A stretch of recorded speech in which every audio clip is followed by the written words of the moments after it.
Welcome back from that amazing break. Well, we're still at Onomo Hotel. It is located in Akasero, just opposite the hospital. Well, if you want to have fun, swim, spa, good food, legit coffee, pass by and have a great time. Well, like, still continuing with the Youth Business Lodge as Aziz is breaking down the article, the section, the key highlights one should look at before they consult a lawyer. If I remember the question before the break, because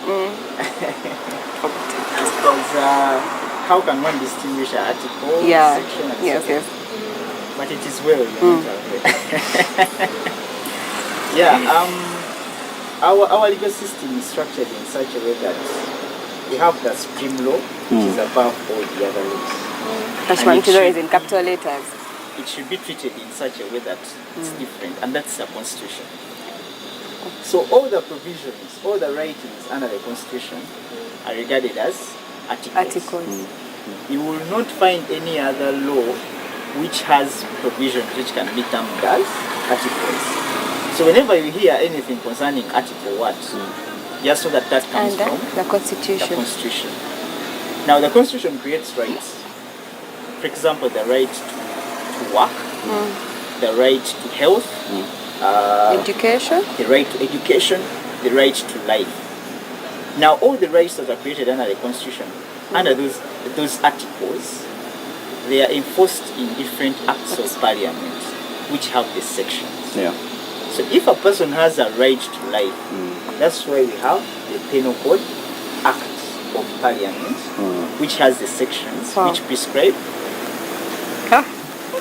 which describe the right to life under a specific section. If a person has a right to work, we have the Employment Act, which has all the provisions which regulate all the rights of the people. I hope you know your act, Bernia. Okay. So it is from the Constitution to the article, right? To the Act of Parliament. Exactly. Now, to the then last we also thing. have the regulation. Yes. The regulation, everything you find under the regulations is termed as, you don't call them sections. They are called regulations. You get? Yeah. So the Constitution, being the supreme law, has articles. Okay. It creates rights, which rights are enforced in different acts of parliament, which have sections. Then from the acts of parliament, we can as well have the regulations. So whenever you hear anything concerning article, just know that this from the Constitution section, it comes from an act of parliament which is trying to enforce a regulation, a specific right. You get it? Yes. So there are so many acts of parliament. There are very many. There are so many. Very confusing. So it depends on what you want. If you want to do business, you have to know where you're supposed to get all the required laws. Employment, consumer protection, and so on. I hope I've answered the question. You've actually broken it the best. There is something I want to ask. What is the moat? I've heard something called moat. It is now law school summer. Moat. Do you think moat as a platform, I don't know what exactly it's all about. The training has it been helpful in making sure that we get good lawyers, or maybe a platform to put law out there to the young people? Now for moot sessions are held in law schools as part of the training. Remember, a student who is in law school can't represent them in court. But as part of the training, law schools come up with such moot courts. They are not courts per se, because they are not handling live disputes. Live disputes, I mean a dispute which is in such a way that it is real. Yeah.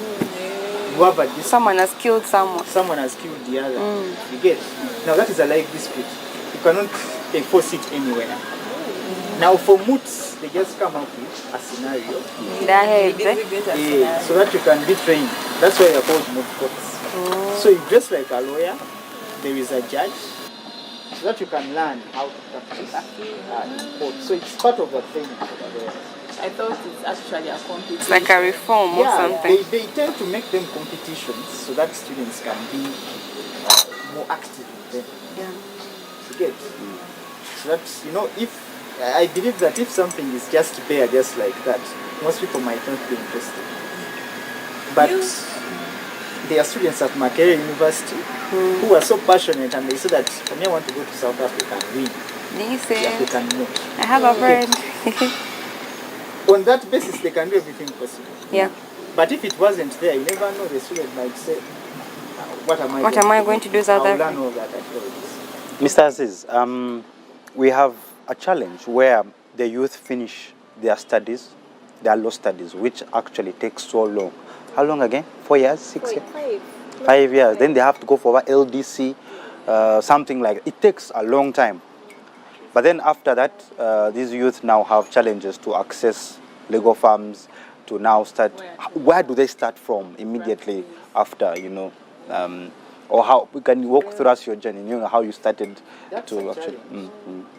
It's indeed a challenge for most of the youth. And what I would say is that it all begins with you. If we're in law school, maybe you can try as much as possible, maybe to perform well. Let me start with the basics. Wow. Let me start with basics. Okay. Because obviously a student who has good grades can have an upper hand. However, the legal profession is structured in such a way that they consider practice and experience more than theory. Okay? More than your grades. More than your grades. Because if I have a law firm, I have a client who has a challenge. And you come with all your laws. I tell you I need a solution. You cite all the laws from the books. Yeah. But then there is this student who actually didn't perform well. But at the time when they were still in law school, they engaged in practice. Wow. They weren't only in school, they juggled both practice and Theory. Yeah. Now that student can quickly say that let's do this and this based on practice. They have been there. So as an employer, who brings in money? Of The one course, with though. grades No. or the other who has some experience. My not business, you get. So most students fail to get. But how do you get your first client, Mr. Aziz? That's what I want us to. How do you, Yes. how do you get that first client as a lawyer? It's not easy. It's not easy. Yes. How do you get? I believe that your first clients should be the people near you. You get your friends. Oh. And other people may be family members. But there is something called personal branding. Once you do something good, you recommend it. Yeah. Perfect. That means that Yes. your first client, whoever it might be, make sure that you do the work for them. That person will recommend you this way. Yeah. Now, we discussed the issue about lawyers being unethical. I'm sure that some of you who are ever engaged with lawyers who are unethical, you probably know that I will never deal with that person Again, yeah. Let's say I was unethical. And she approaches you. Maybe she says that I need a lawyer, I got a lawyer called Aziz. You say, I know that man. Yeah. I did that pupa. You know? I'm losing out. So it all starts with as a young lawyer, because it's growing in the profession. You know? It's not good to start by being unethical. So treat every client with care. Don't rush things. As young lawyers, because you see senior lawyers driving nice cars, driving expensive suits, you get a client to say that I'm going to bill this client high, so that I can collect money by the other. Yeah. So there is no such a way that you can get that money directly. Yes, you can, but I don't think that a client can pay you the same amount of money as senior lawyer can pay. Yes, it's possible, but How depends is on the the firm. senior lawyer different from the other lawyers? Of course. Experience. You know? Yeah. So I get senior lawyer. That's why I'm here. Yeah. So you guys, aside from the law part, Clinton brought up something that perturbed my mind a little bit. He talked about the experience. Allow me to take you off the low part generally right now to everyone seated right here. For someone that, we have this problem of you're done with campus, you're done with school, you're looking for a job. Everywhere you go, almost every place you go to, everyone will be asking experience. everyone will be asking for experience. How would you advise someone out there to like, how would you like, okay, I even don't know how to put this in place. With How zero would you- experience. Yes. How would you help someone out there with zero experience to like juggle around these jobs to have some little bit of experience? Maybe if I start with Martha to answer that. Before you go into that, there's a campaign circulating on social media where they put a post out and they're like, one accountant was being needed 20 years of 20 years of experience. know. And honestly, someone is 22. Yeah. So you want them to get experience rather than their mothers. Woo! Okay. Like, employers should really get Okay, I'm serious. chasing you out. Yeah. Yeah. Honestly, you're disqualifying me. They're not touching us. People operate business. And when you operate in a business, you need someone who's going to add value. Yes. So, no. We consider yourself in the course. Yeah. Okay. Yeah. You That's hire true. someone who doesn't have experience. No.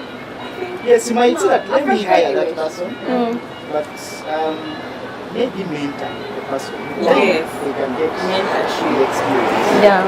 Now, that happens for people who just go into the field without any kind of experience. For me, I believe that for all the youths who are still in Campus. first year campus, it's upon you, because you're developing yourself profession. Go out, get to know what is done. Even in a job interview, you can be different. You know, if let's say a graduate is appearing before a company and they ask them questions, they can be quite academic because that's what they do. Then there is this one who was quite engaged in the practice area. Let's say in the field, their responses can be different. Yeah. So the other one will be, you get. So it depends on the graduates themselves, you know. You have to take an extra mile. Universities teach us just pass it. Just no. Yeah. That's it. Pass, leave. The moment you get out, Field. then you wonder, how am I going to handle You know. Yeah. You get- I can do it as Just well. because you don't have experience, you get Yes. little money. Yeah. And then you complain. I think I also think it's a problem for the universities out there. I'll use myself as an example. I studied mass comm, you guys, but the things I studied in school are totally different from the things I'm finding in field. How? I'm learning. Clinton, I'm learning. I thought the things that I'm actually. learning. No, it's theory. At the end, like he said, it's Yeah. theory at the end of the day. You guys, you study. Which example can I use? Like, okay, scripting a story. It's totally different from what you find. I feel like universities are not doing enough in the practical part. the courses They are should, expired. aside from the theory part, they should bring in the practicals mostly. I think Ugandans should base on practicals other than theory. Internship, it's for a little while, Martha, 2 months. The thing is, actually, for you it was 2 months. Those who are suffering from COVID, we did internship for literally 6 weeks. But I think since the courses are expired, because now look at our course, 2010 was the time it expired. Yeah. So I think whenever they're teaching solutions like giving solutions to the people depending on that profession within a specific period of time. Yeah. So depending on the technology, depending on the time, the era, this will suit that. But the moment something that was served in 2010, I was in P4, for heaven's sake. Yeah. I'm now soon leaving campus, Yeah. and I'm studying the same thing. And yet the world right now is each passing second, you get something new is coming up. So I think these issues are not only practical, but also the courses are expired. We are studying things to solve problems of 2010. I'm debating 60% of school should be practicals, you guys. Yeah, and I think they should also do more research on the field work, because you see, that's what she's saying, that her theory doesn't match with what she's doing right now, yet she's in the that's field. very That true, means yeah. these people who come up with the syllabus must understand what is in the field first before they come up with whatever they come up in the theoretical form. I think that the syllabus has to be revised. Exactly. Yeah. Because like she said, things which were being practical in 2010 no longer practical now. Yeah. Okay. Yeah. And right now that technology is growing so fast, you think that everything is changing. Yeah. You know, Yeah. banks used to write things, handwritten things, but now they have transformed. Everything is automated. Yeah. So I think such knowledge should be impacted to students in such a way that it should be in line with the technological aspects. which are okay, the emerging trends. You know, so I think that's a challenge. Even women have been. But me, I think. What? Women. Women. How Mata? Yeah, oh my God, yeah. But me, I think since Uganda as a country is refusing to review their courses, me if I was a lecturer or a teacher, well knowing that I'm teaching these students who I'm going to find somewhere, you know, actually, speaking of experience, there's a lecturer who was like one time was crossing the border, and because he had taught a student, he moved without his passport that time. What had happened? Reaches the border, and he wasn't going to be allowed to cross. They made him squat, they were slapping him, they were beating him. And then a student of his was the head, and then he comes and he's like, oh my God, you know. And they helped, and was like, come in, and you know, give them good hospitality and all those things. So me, I think as a good teacher, for the teachers now watching, since Uganda, National Council of Higher Education, National what? Youth Council, are not really doing their job.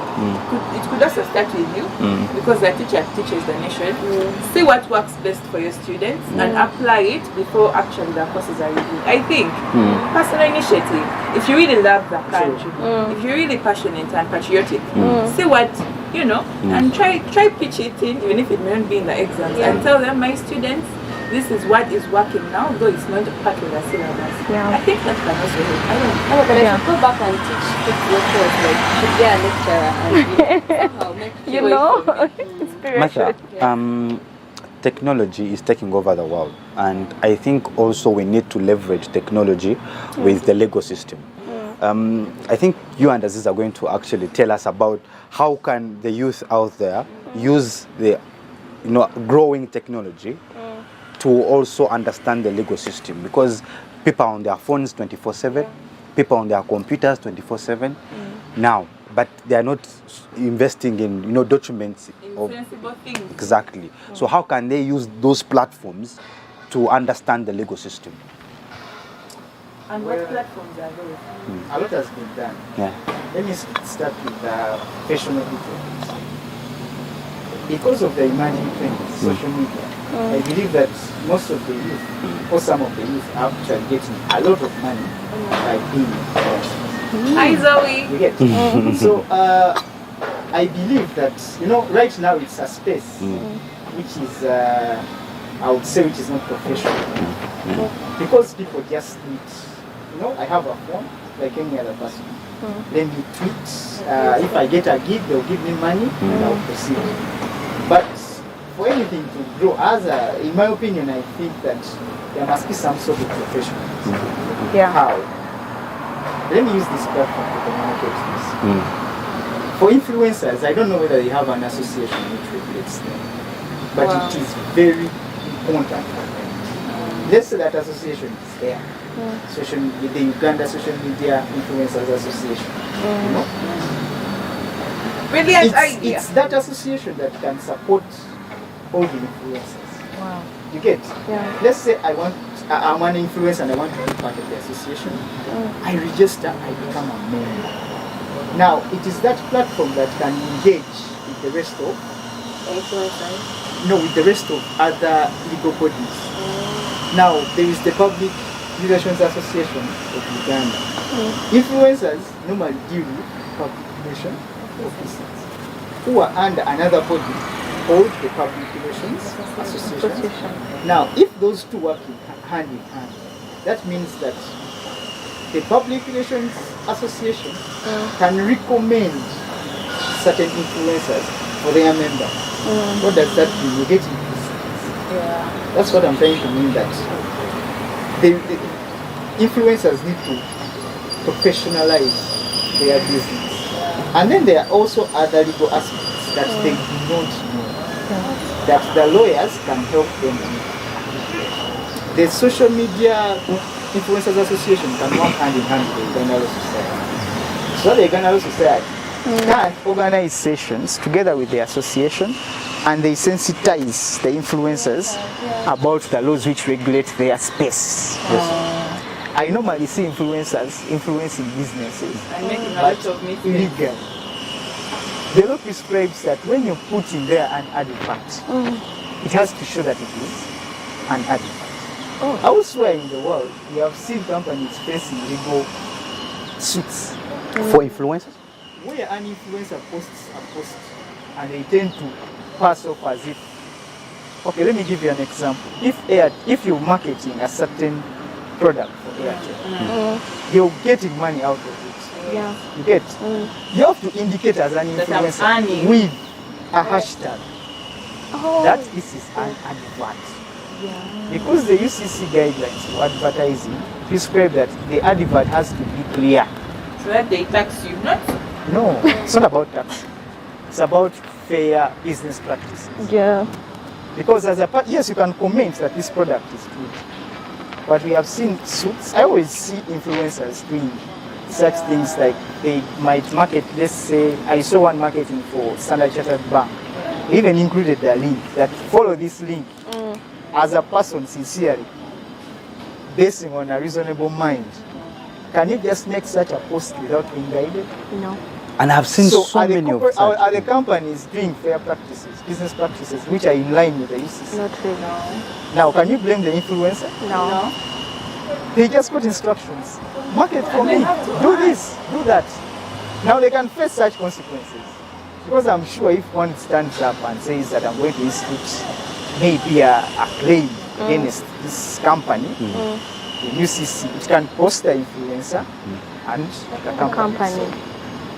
Now, those are legal issues which are related to their space as influencers. So there is need for them to professionalize their business. They come together as one, in one body, so that they can get help. You get? And on that point, I also blame the National Youth Council. Again. Because it has the mandate to support National Youth the Council, we are going ideas to look of for you. the youth. Yeah. It has the mandate to support the youth.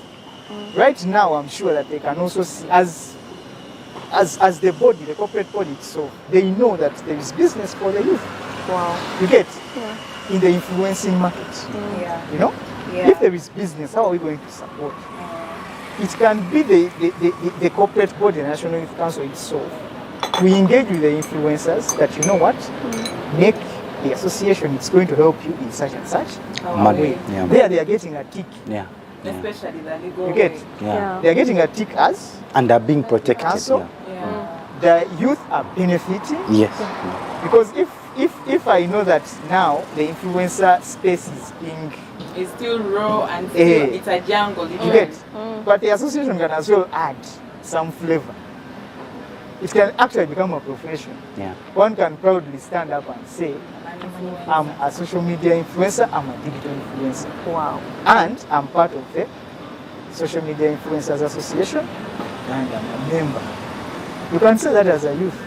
Thank you so much, Aziz. I think today we have learned so much about how we can shape the legal landscape. And I think one of the better ways is to network and collaborate. And I can assure you, in our network today, as the Youth Business Lounge, we have added a perfect lawyer who can actually always protect us. And that is Aziz, who has been sharing with us some of the ways how we can shape the legal landscape. And I think today we have learned so much. Thank you so much for being a part of us today. Thank you so much for learning. We have summarized so much for you. We have learned about how we can always protect our businesses using the legal framework. And guys, do not forget to take that personal initiative to know what are those things that you need to do and protect your business. Guys, take it as a legal responsibility to always understand how you can protect your business. It's very important for you, and thank you so much for being a part of us today. Thank you.